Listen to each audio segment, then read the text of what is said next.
Welcome back to Forgotten Hollywood. The first thing I would like to say about the monologue in Jaws, it is probably among the most famous Hollywood monologues about a real event, and this monologue is actually how most people know that that event happened, even at the time, because it happened so close to the Japanese surrender. A lot of people forgot about it, even back in 1945. So, in 1975, when Quint has his monologue, people go, oh, that really happened. This must be what happened to the Annapolis. Yes and no. Hollywood is incapable of showing a historic event exactly how it happened. They just can't help themselves. They have to tweak it. They have to make it more dramatic, more Hollywoodized.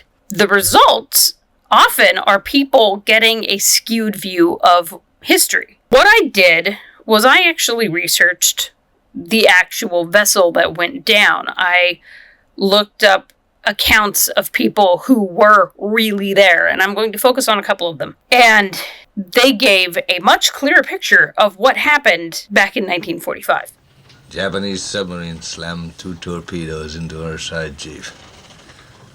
He was coming back from the island of Tinian to Leyte, just delivered the bomb, the Hiroshima bomb. 1,100 men went into the water. The vessel went down in 12 minutes. So for the first part of his speech, where he talks about the torpedoes hitting the side of the ship, that did happen. That's about where that part of the speech ends as far as historical accuracy goes.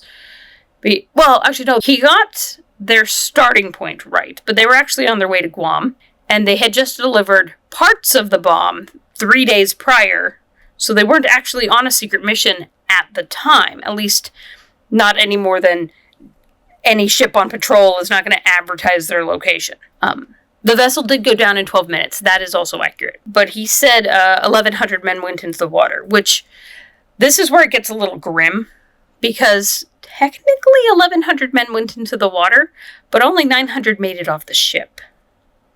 The others were either killed in the initial explosion, or they were just trapped inside and got pulled down with the vessel. And one of the things about this that you need to remember is the ship was hit by torpedoes. And it wasn't hit by torpedoes in, there was a little hole and it filled up and it sank. 30 feet of the bow was blown off. The second torpedo hit the magazine. Most of the men who went into the water were injured from the explosions, from the torpedoes, from getting thrown about the ship. 900 men that made it off the ship got into the water. Most of them were already bad off before the sharks even showed up. If there were no sharks, the death toll would not be that much off from what it was with the sharks. Didn't see the first shark for about half an hour. Tiger, 13-footer, you know that when you're in the water, Chief? You tell by looking from the dorsal to the tail. What we didn't know was our bomb mission had been so secret. No distress signal had been sent. They didn't even list us overdue for a week. Very first light, Chief. Sharks come cruising. So we formed ourselves into tight groups. Shark comes to the nearest man, that man he starts pounding and hollering and screaming. Sometimes the shark would go away. Sometimes he wouldn't go away. What he got right in this part of the speech was there were sharks, and the men did bring themselves into groups for safety. That's where the historical accuracy ends. First off, the ship was gone by 12:30 a.m. So a half hour later would have been about 1 a.m. in the middle of the ocean with a half moon above you. I'm not sure how he was able to identify the type of shark and the size of the shark in the dark. Maybe he could, but likelihood is not. Now here's another thing that really bugs me. Everybody believes that there was no distress signal sent. The Navy said there was no distress signal sent because they probably didn't want to admit what actually happened. 3 stations picked up the distress signal. In one station, the commander was drunk. so he wasn't able to do anything. At another station, the commander was sure it was a Japanese ruse, so he didn't want to send anyone out into their ambush. The commander of the other station had given orders not to be disturbed, so he didn't do anything. Additionally, the Indianapolis was noticed overdue the next day, on the 31st, when it was supposed to go into port, and it didn't arrive.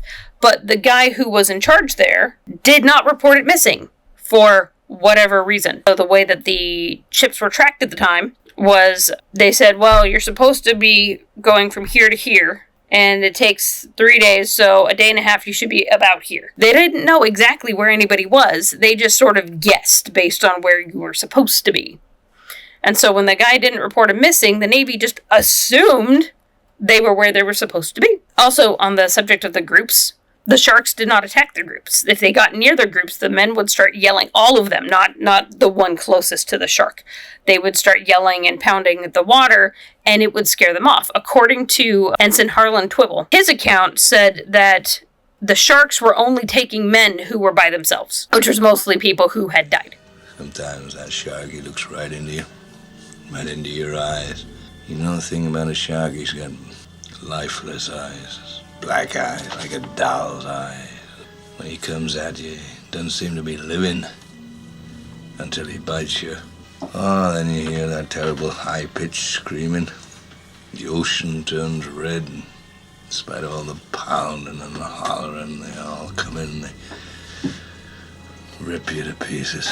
One thing I read estimated that the sharks took 150 people. These were not huge swarms of sharks just devouring the men, as Quint describes. These were sharks going, ooh, do I have a meal here? No? Okay, I'll go over there. Most of the men died from the injuries received in the sinking or from exposure. One survivor said that he would occasionally hear a scream, but he didn't know at the time what that meant, which means it was either someone who was by themselves and got taken by a shark, or he was hearing the men yell because there was a shark nearby and they were trying to scare it off. Ensign Twibble's account is that any of the men that were in the groups, the sharks didn't get.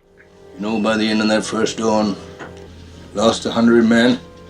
I don't know how many sharks, maybe 1,000. I don't know how many men, they averaged 6 an hour. Thursday morning, Chief, I bumped into a friend of mine, Herbie Robinson from Cleveland.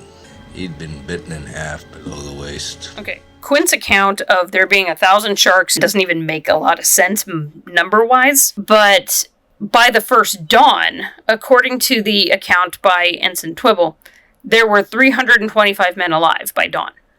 Now remember, the ship sank in the middle of the night. Most of the men were injured that went into the water. These men succumb fairly quickly, either through drowning or injury. And of the 325 survivors, what they could, they gathered into their groups, as I said. The sharks were mostly picking off those who had already died. Noon the 5th day, Mr. Hooper, Lockheed Ventura saw us. He swung in low and he saw us till he saw us and he come in low. And 3 hours later, a big fat PBY comes down and started to pick us up. You know, that was the time I was most frightened, waiting for my turn. So 1,100 men went in the war. 316 men come out. The sharks took the rest June the 29th, 1945. Anyway, we delivered the bomb. The end of the monologue is actually probably the most egregious errors, where he says, noon on the 5th day. It was 4 days. The plane spotted them. That is actually accurate. It was a patrol plane that spotted them, radioed in, and rescue crews were sent out. The one thing I cannot wrap my head around how Hollywood got this detail wrong is he says 1,100 men went into the water, 316 men came out, the sharks took the rest, June 29th, 1945. The Indianapolis delivered the components of the bomb on July 26th, 1945. The ship sank on July 30th, 1945, not June 29th. How do you get that detail wrong? In summary, Hollywood is incapable of correctly portraying a historic event with 100% accuracy. They always have to tweak it. They always have to make it more dramatic. They always have to miss minor details that are so obvious, like dates. Now you know the real story of the Indianapolis. You know what Quint's account couldn't really be accurate based on the actual survivors' accounts. And it's just another example of Hollywood being Hollywood. Thanks for watching. What's your favorite historical period to see Hollywood get wrong? Let me know in the comments, and don't forget to like and subscribe. Click the bell for notifications, and I will catch up with you next time.